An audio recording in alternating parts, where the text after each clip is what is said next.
เปรียบโดยถูกเก็บสูงถึง19%การปรับฐานภาษีใหม่นี้จึงช่วยปลดล็อกข้อจำกัดและดึงขีดความสามารถในการแข่งขันของสินค้าส่งออกไทยให้กลับ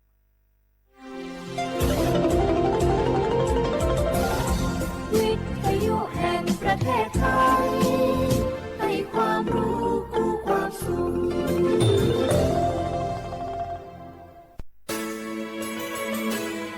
สถานีวิทยุกระจายเสียงแห่งประเทศไทยจังหวัดเชียงใหม่ AM 1476 กิโลเฮิรตซ์สถานีวิทยุภาคภาษาชาติพันธุ์แห่งเดียวในประเทศไทยที่มีความทันสมัยเชื่อถือได้สร้างอัตลักษณ์กลุ่มชาติพันธุ์สู่สากล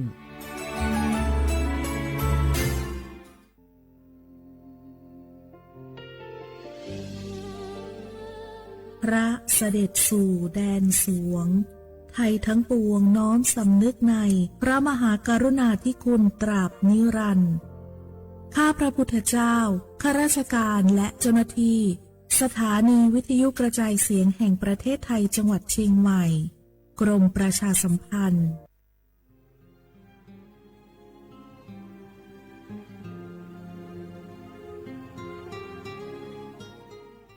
This is a moment of profound grief for the Kingdom of Thailand. We,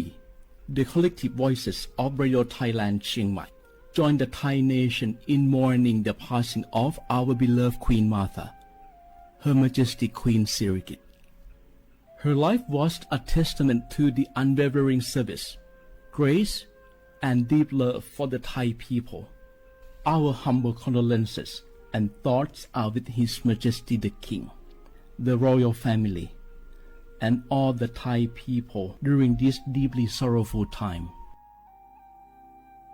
We will remember her forever.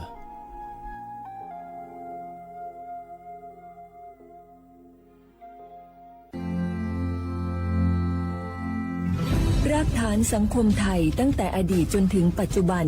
เคารพเทิดทูนสถาบันพระมหากษัตริย์เป็นศูนย์รวมจิตใจที่เหนียวแน่นของคนไทยในเวลาที่เกิดวิกฤตทางการเมืองพระบารมีของพระเจ้าอยู่หัวก็ทำให้เกิดความสงบและช่วงที่เกิดวิกฤตเศรษฐกิจปรัชญาเศรษฐกิจพอเพียงของพระเจ้าอยู่หัวรัชกาลที่9พระราชทานให้กับคนไทยก็ทำให้ผู้ที่น้อมนำมาปฏิบัติมีภูมิคุ้มกันและไม่เกิดความเสียหายพระปฐมบรมราชโองการของพระเจ้าอยู่หัวรัชกาลที่10เราจะสืบสานรักษาและต่อยอดและครองแผ่นดินโดยธรรมเพื่อประโยชน์สุขแห่งอาณาราษฎรตลอดไปพระมหากษัตริย์ไทยทุกพระองค์ทรงห่วงใยราชเสมอสถาบันพระมหากษัตริย์ไทยศูนย์รวมใจไทยทั้งชาติ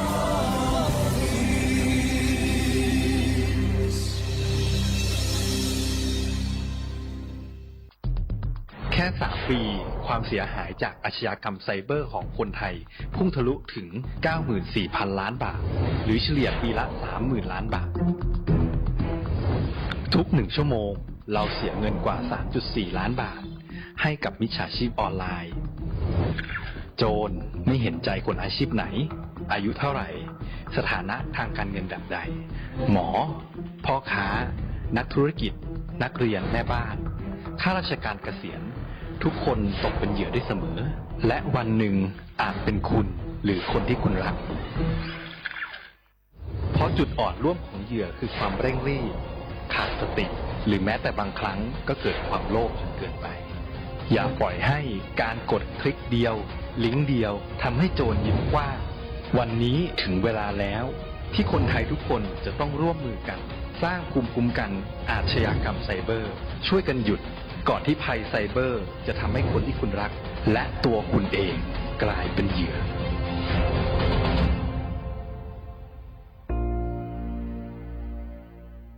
ช่วงนี้ได้ยินคนบ่นกันเยอะเลยนะเรื่องความไม่โปร่งใสเนี่ยใช่แต่รู้ไหมล่ะว่าจริงๆแล้วพวกเราช่วยกันได้นะทำยังไงหรอเดี๋ยวนี้มีช่องทางร้องเรียนที่เข้าถึงง่ายแจ้งเบาะแสได้สะดวกมากอย่างสายด่วนปปช1205อ๋อแบบนี้ทุกคนก็มีส่วนทำให้บ้านเราดีขึ้นได้จริงๆแน่นอนการต่อต้านทุจริตจะสำเร็จได้ก็เพราะคนอย่างเราร่วมมือกันสำนักงานประชาสัมพันธ์ที่3กรมประชาสัมพันธ์ จกวิเศษจงบอกข้าเถิดใครงามเลิศในปัทภีก็พระนางน่ะสิราชินีผู้เลอโฉมดูสิตั้งแต่ท่านพาชาวประชางดเผาป่าและขยะในครัวเรือนชาวไร่ชาวนาก็งดเผาตอสั่งข้าวฟางข้าวหันไปไถกลบทำปุ๋ยหมักแปรรูปเป็นอาหารสัตว์หรือเอาไปอัดเป็นก้อนแทนอากาศก็ดีไม่มีฝุ่น PM 2.5 คอยกวนใจหน้าตาท่านก็สดใสผิวพรรณผุดผ่องเป็นที่สุดพะยะค่ะ ต้องแบบนี้สิเจ้าพูดถูกใจข้ายิ่งนักเพราะทุกการเผานั่นคือการสะสมฝุ่นแต่ถ้าทุกคนร่วมใจกันหยุดเผาเราก็จะมีแต่อากาศบริสุทธิ์ไว้หายใจห่างไกลมะเร็งปอดสุขภาพก็ดีมันคือที่สุดแล้วราชินีจงเป็นอมตะราชินีจงเป็นอมตะข้าขอบูชาท่านพะยะค่ะไปเอาธูปมาแต่ไม่ต้องจุดแล้วนะเดี๋ยวนี้ข้าเปลี่ยนมาใช้ธูปไฟฟ้าแล้วมันจึ้งมากไม่มีฝุ่นเลย คุณภาพอากาศดีด้วยการร่วมมือของทุกภาคส่วนปรารถนาดีจากสำนักงานประชาสัมพันธ์ที่ 3 กรมประชาสัมพันธ์จังหวัดเชียงใหม่ขอความร่วมมือทุกภาคส่วนงดการเผาเพื่อลดปัญหาหมอกควันและมลพิษทางอากาศจากการเผาป่าและการเผาเศษวัสดุทางการเกษตรตามประกาศมาตรการสำคัญเพื่อควบคุมการเผาในพื้นที่ต่างๆโดยไม่อนุญาตให้มีการเผาใดๆทั้งสิ้นเพื่อเป็นการลดมลภาวะจากฝุ่นละอองขนาดเล็กหรือ PM 2.5 ตั้งแต่วันที่ 1 มกราคมถึง 31 พฤษภาคม 2569 หากจำเป็นสามารถลงทะเบียนขออนุมัติผ่านระบบไฟล์ดีและเบิร์นเช็คได้ฝ่าฝืนต้องระวังโทษจำคุกและปรับหรือทั้งจำทั้งปรับจังหวัดเชียงใหม่ส่งเสริมการใช้เทคโนโลยีในการจัดการขยะและเศษวัสดุทางการเกษตรเพื่อลดการเผาในอนาคตและสร้างสภาพแวดล้อมที่ดีขึ้นในระยะยาวหากพบเห็นการเผาในพื้นที่ห้ามเผาหรือพบผู้กระทำความผิดสามารถแจ้งข้อมูลได้ที่ 053-112-808 หรือ 191 ตลอด 24 ชั่วโมง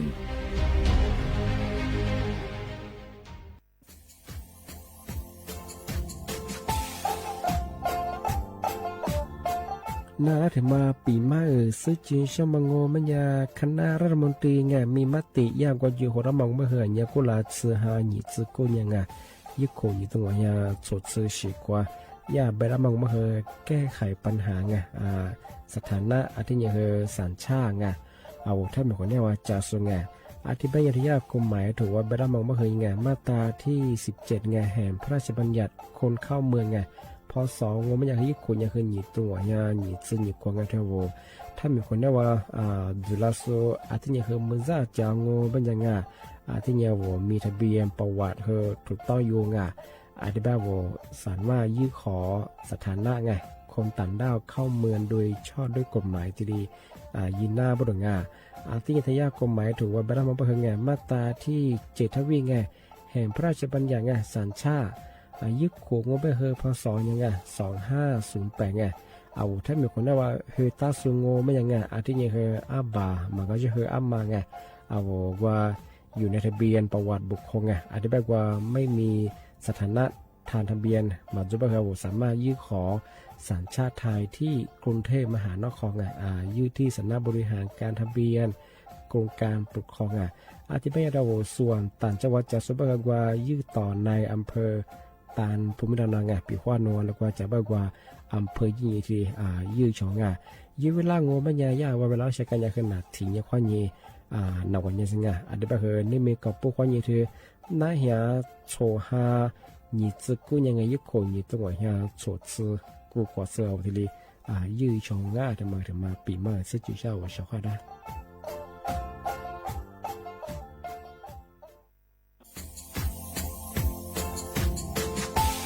ชาวว่าพระวัฒมาปีมาอาทิสุดตาจินชาวมังมันยังไงมุสาจังหวัดเชียงใหม่ค่อยถึงมาปีมาปากไก่ฝรั่ง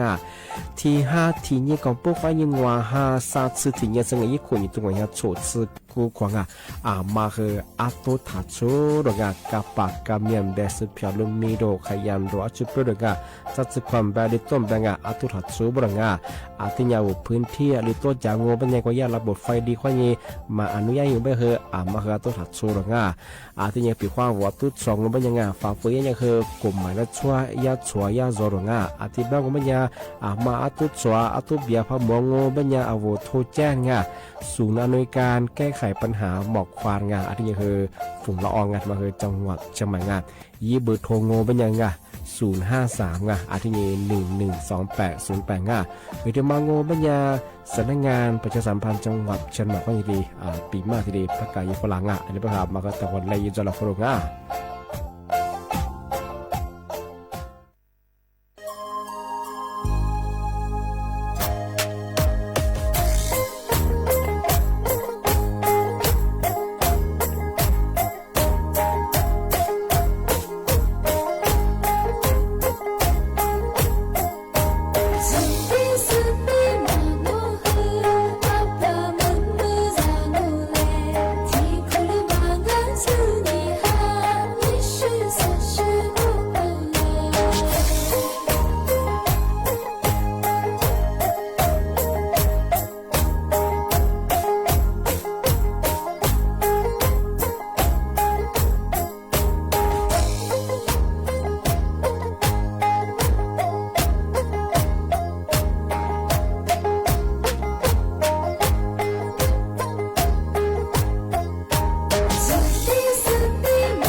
เชื่อว่าพระข้างอ่ะอามาสา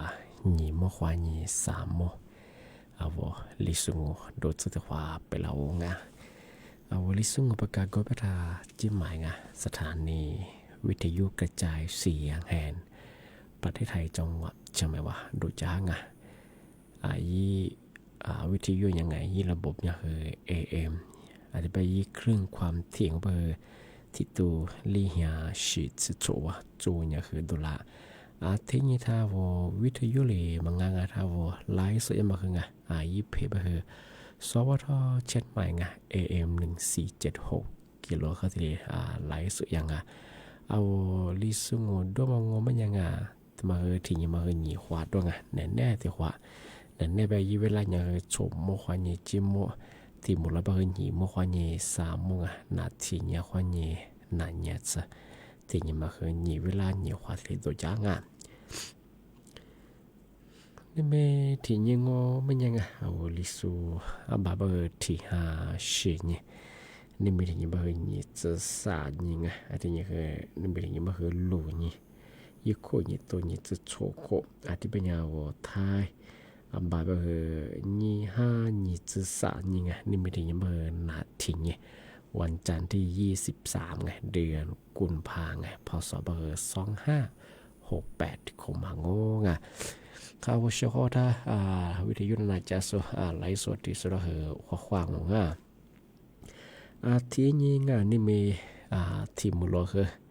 เอาเชื่อว่าจะมาปีมาแต่สตาจีนใช่ไหมงอเป็นยังไง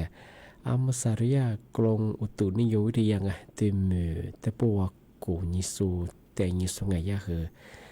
แจนเตือนฝรั่งนี่จะสานี่ข้อนี่จังหวะนี่มีไงนี่มีข้อที่สนวันนี้จังไงถ้าแม้ที่พายุไงฤดูร้อนมาคือที่เดี๋ยวลาบ้างมีเราหาอยู่บ้างเมชิเมงโง่ไม่อยากคือเอาจังหวัดเชียงใหม่ว่าคือหลายพื้นที่ไงมุมก็ไม่อยากว่าเพราะจังหวัดจอนทอร์กาที่ยินมั่วฝาที่กลางวันที่มีเราหาคืออยู่มันก็ขวาซื้อเชียมาเมื่อหาเรียมกูเปลี่ยนมาช่วงไงที่จะคือแบบงานนี่มีคนยินเส้นแนววันนี้คืออาจารย์จะว่าหลังมาซึ่งอาจจะเป็นมาคือฝาละจำมุตาบรงงานนี้จะสารยี่ห้อนี้จะหวานเนี่ยจังไงคืออบาที่มาคนนั้นอะไรนี่มีคนนี้เสนอเนี่ยจังไงที่บ้านก็ไม่ยากชอบกันทุกอย่างสารสุดบ้านมาไงมาคือหาขึ้นดงบ้างไงที่เนี่ยเรามาเล่าว่าเย่ไงมีคืออยู่ว่าสุดเชี่ยมีเราหาเยอะมาหาเรียกว่าคือโลชิมนะบ้างไงจะกว่าแต่ปลอดภัยกว่านี้ที่เรียกคนหนานี่คือเมื่อหาแต่บาลีมีจะมาแต่บาลีนี่ที่ถือว่าจริงที่พยายามชอบกันว่าคือดูสบายนี่จะสั่งยังไงนี่จังหวะยังไงมาต่างจังหวัดเจอลิตัวเจอไงมาคือที่เนี่ยเรามาเล่าว่ายังไงที่เนี่ยว่าวิทยุไงแบบวิเขาดูที่สถานการณ์นี่จะสั่งยังไงนี่จะหัวนี่จะงอบุพคนว่าลิตัวจะไปหาวิข้อมูลได้เลยติดตายยังไงวิจามาติกามาหาเลี้ยมีเราหาจุนยมังทำไมแต่ปีมาเจนตื่นสระงที่นี่ที่มาแต่เชื่อคือว่าที่มาปีมาที่สตาจีช่างมุสาริยากองบัญชาการตำรวจไงสอบสวนกลางไงที่ยาตันหนูถึงมาปีมาแจ้งเตือนฝรั่งของมุสาโง่ไม่ยาชของมาจามโมบรังถือว่ากลุ่มวิชาชีพที่มาสามารถกลุ่มวิชาชีพก็มีเอาไว้ช่วยที่ตลอดปีมาอยู่ไงก็วันที่ปีมาประกาศจะเฮ้ยเขามีตัวติดกระตุ้นว่ายืนตามมาคือมีไงที่ประกาศจะคือเอาไว้เขาที่วิมโมไงที่กระตุ้นว่าว่ายืนตามมาคือโจงว่าลบภาพมาเฉียนนี่ใช่ไหมไงเอาจอมาคือว่าวิเยี่ยมมาคือจะใช่ไงที่บ้านยาเมื่อสัญญาแต่มาบ้านมองบ้านยังไงช่องงานเอาสารสุดที่มองบ้านยาเวลาฟีบุนแบบติดต่อแบบไอจินแบบไลน์แบบอะไรเชื่อว่ายังไงเวลาไทยฝรั่งไม่รู้ยายโปรฟังมาเคยยุบบิวคือจะเหมือนแบบจุดปั๊มแบบ คือเบียงคือเบียคือหล่อเยอะเลยใช่ไหมแต่ละโชหน้าตาดีอ่ะผมว่าเอาละไทยฝรั่งเยอะว่าถ้าช่วยเลยว่าถ้าผียีเป็นยังไงใช่ไหมที่บ้านงอมันยังคือบอกว่าช่วยละงอมันยังบอกว่าช่วยเขาบ้างที่เป็นยังคือ我一带就在一个我啦对你不和我一来把就咱们哎，没咱们去不和对我啦个咱们说哎，我啦轮推将我容我，ที่不和我啦我一个嘛舒服啦，他们舒服了ยังไง他们哎มาสัญญาคือหลักสุภาพคือเนี่ยก็เถียงกลุ่มวิชาชีพผมก็ไม่คือยากก็มาบอกเขาช่วยมาเยี่ยมมาคือเนี่ยผมก็ผมแต่ก็บอกว่าที่คนที่จะเป็นคนนั้นมาท่าฝรั่งโอ้มาจากเมืองแล้วทำมาจากป่าแล้วไงหน้าตาคือเบีย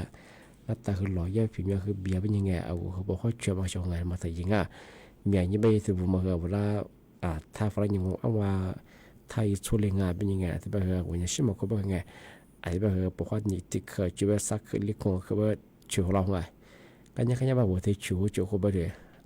我现在就在和业务是龙ที่แบบว่ากุลีที่จะมาไงเป็นมาคือจ้วงที่แบบว่าไม่ใช่ของมาคือเนี่ยว่าแบบว่าดีใจมากว่าเปลี่ยนว่าไทยยังไงเป็นคนนั้นมาถ้าฝรั่งคือยุบบิดเนี่ยคือเบียร์มาโดดลอยไม่เป็นไงที่มาคือกลุ่มวิชาชีพฟังไงของไงโน้จ้าแต่ดีใจแบบว่าสุดเชื่อสุดเชื่อยืดจำมาว่าสุดเลยสิจะมาคือจะมาเนี่ยคือไทยยังมาคือสติคือแต่做好的时候所以几个嘛在算一半嘛是很牛掰的กลุ่มวิชาที่เราสมัครเข้าสู่มาขยะบอกว่าคือชุกว่าเนี่ยละกุลีเจตลีเจนึกไทยนี่ว่ายิงนึกไทยนี่แบบมียี่กรอกข้อมูลเราจะไปยี่ไปยังไงจันทร์ละสู่ว่าจะละวันยี่ไปยังไงผู้บอกกุลีว่าจะซื้อกุลีว่าเป็นยังไงที่มาคือเอาชาวแต่ว่าที่ปีมาจังมาคือเอาที่เนี่ยเรามาว่าเย่จำเป็นยังไงว่าลบไพ่มาอะไรเสียนิวใช่มาคอนฟิลว่ากุลีสุดกับว่า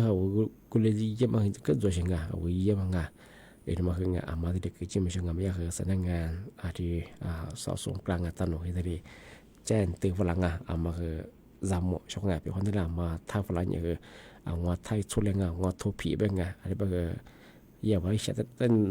นานๆอย่างแบบอาตมาบอกว่าคือสร้างเขาแบบเจ้าเพราะคือเราใช่ไงนั่นเนี่ยเนี่ยบอกเขาช่วยใช่ไหมไงอาตมาคือเรามาเล่าว่าอย่างเช่นงานมาที่เด็กเกิดจิมใช่ไงตีถึงบางงูบางอย่างเช่นว่าอาตมาเที่ยวไปเที่ยวบ่มาสาบางพื้นที่ไงติดกันต้องบางอย่างว่ายิ่งค่า PN ไงPN 2.5 มาที่เนี่ยมีปรุงที่บางอย่างชาวงานมาสาวจังหวัดเชียงใหม่ยังไงยาที่ประกาศยังไงมาคือกับปากกับมีคือตัวถัดโซ่บางอย่างที่ขึ้นปีมาที่ประกาศอย่างวันนี้ก็เลยจะสืบเฉลมีมีความแบ่งมุมแบ่งขยันแบ่อะไรเชื่อตัวมันเกิดช่วยยังไงเลยนี่มีก็บอกว่ายังว่าศาสตร์สติยังไงว่าเป็นว่าตัวคือปัจจุบันยังไงตัวขุดเชื่อความฟูจิตได้ไปยี่หมอกควันยี่หมอกพีกินตัวสิ่งไงบ้างคือมีเชื่อว่ามาข้างว่าเราสบายว่าแต่เนี่ยเลยสมมติว่าอะไรอย่างเช่นหาบ้างหาสิ่งว่ายี่หมอกความว่าชุดที่บ้างว่าปอดเสือนานมาถูกรับรองที่บ้างช่วงมาคือว่าตุดสมัครเธอหนาบรองที่หาคนยังหึงว่าหัดจะช่วงที่มาคือทำไมปีมาเจนตัวยังไงที่เป็นยังไงเมื่อสักว่าชกท่าวิธีนั้นจะส่วนไงไหลสวดตีสุดเลยข้อความของงานนี้วิธีมันเราว่าของงานมาอะไรตัวเยอะงานหลุดเชื่อคือหลุดสู้เชื่องานมาแต่เชื่อการเชื่อแล้วก็สุกุติงมามีจะบ้างไงมีแต่ยังแต่ว่าคนหน้าอาจจะแต่คนดูว่าคนไหนยี่ชงงานแล้วว่าจีเยอะมากจ้าว่าคือเสด็จคือเจ้าว่าจะมีกฎน้ำมาตรงว่าจ้านาพิธามากันยังไงที่อย่างมาสับบางพื้นที่บางงอไปช่วยงานมือเลี้ยงบางคนโจมุกุเปียมีให้เราหาเยอะขวาสิเชื่อมาโจมาคือจำมั่วงานของงานที่นี่จะสานนี่คนนี่คือนี่จะว่านี่จะที่เป็นยังไงมาสาวชอบอะไรคือมุกว่าแต่ขวาเงินนาง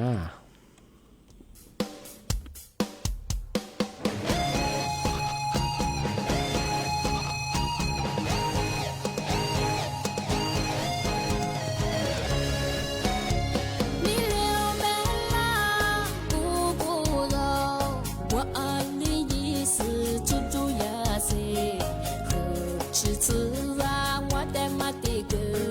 是杜阿卡我的路的歌，没做嘛呀是杜我，古老古老古老我住的，不带我花木马哭，故事让我不古老，为着你挂是玛瑙。袜子。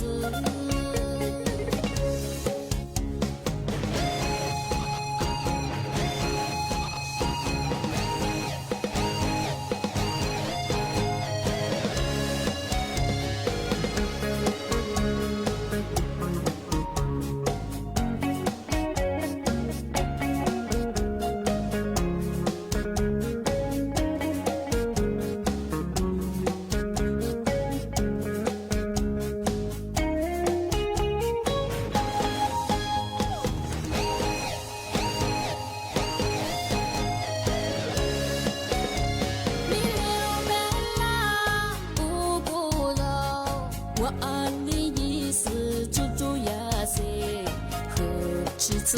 啊，我的马的歌，是杜阿卡我的路的歌，没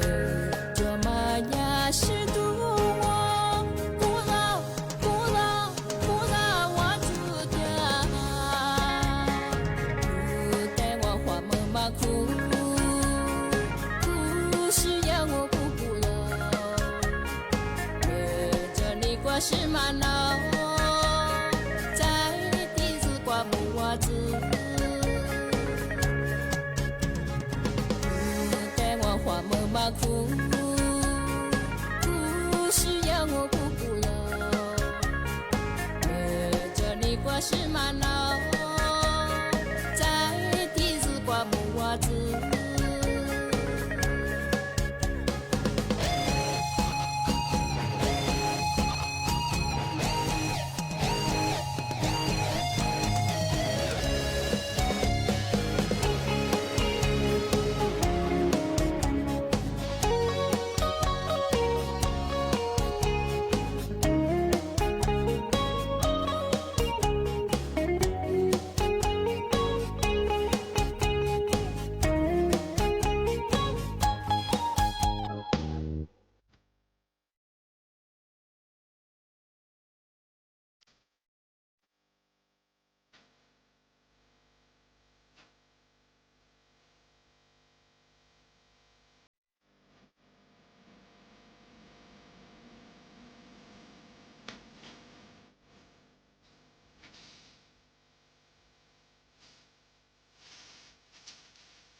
mừng qua đi cho mà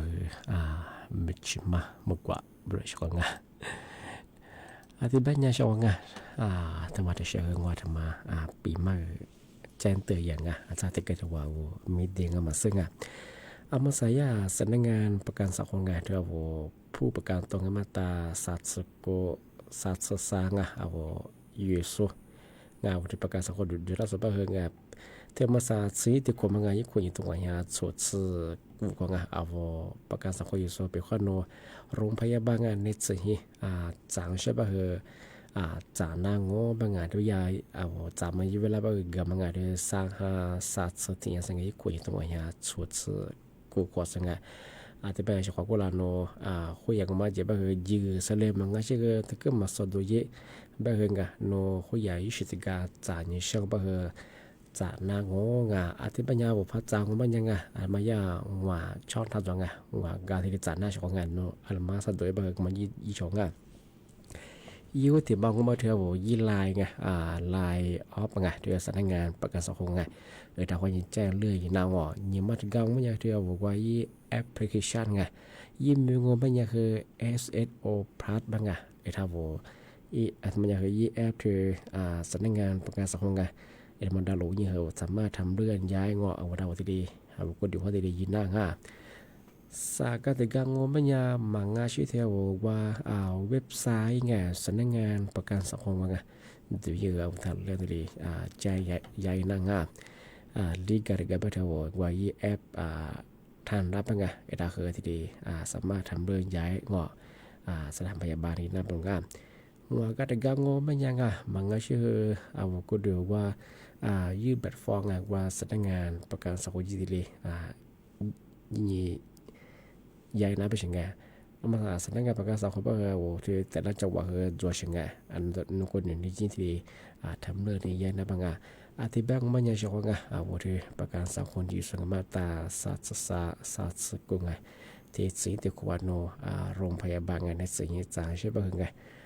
ที่จ่ายหน้างานที่มาเฮียเกิดจ่ายมาคือที่สัตว์ที่ยังสังชงให้คนอยู่ตรงนี้สุดกูขอสังมาจากใช่ป่ะยิ่งจากชงที่แบงค์มันยังชงนะปีมามาคือที่เรียนตรงที่นี่คือแต่มาการไม่ได้ทำสัจจริงไหมเป็นไงโซ่ตัวมันก็ชงหรือตัวไงทางไปช่วงเป็นความมาตัวผสมไม่คือโซ่ยาสุดช่วงนี้คือกลุ่มอะไรคือช่วงยึดทั่วมาคือขั้นไหนมาไงที่คุกว่ายังคือหนีสุขวดสุดเปรี้ยวผู้บอกคนจะมาคือยังคือขึ้นอย่างมาคือยังไงหนีล้านชงที่ยังคือมาสับเบางพื้นที่คือยิ่งหมอกควางมีสิ่งที่มากูดูกูมีนาพิจารณาอาจารย์บอกที่ยิ่งหมอกความมลพิษมีสิ่งที่วันนักการมาเกิดมาทอดมาเกิดวิสมายิ่งมีสิ่งที่จ้าวิปอดสกเลวิชิตาสิ่งที่นาที่เป็นน้ำบางงานอาจจะบางพื้นที่บางพื้นที่ยังบางที่เกิดตัวบางว่าค่า PM มา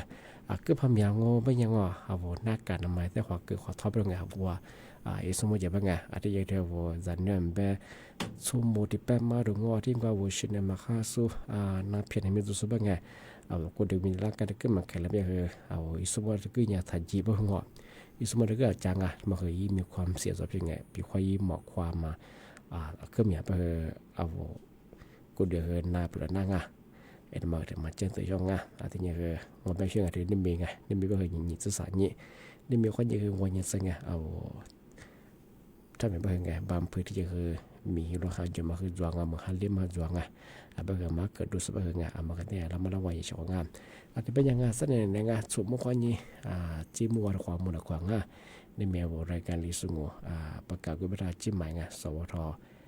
เชื่อมว่าดูยาวเอาไว้ชกดาวิธีนายาสูงเลยสวัสดีสุดเลยคือบุ๋มข้อคว้าสวัสดีครับ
สถานการณ์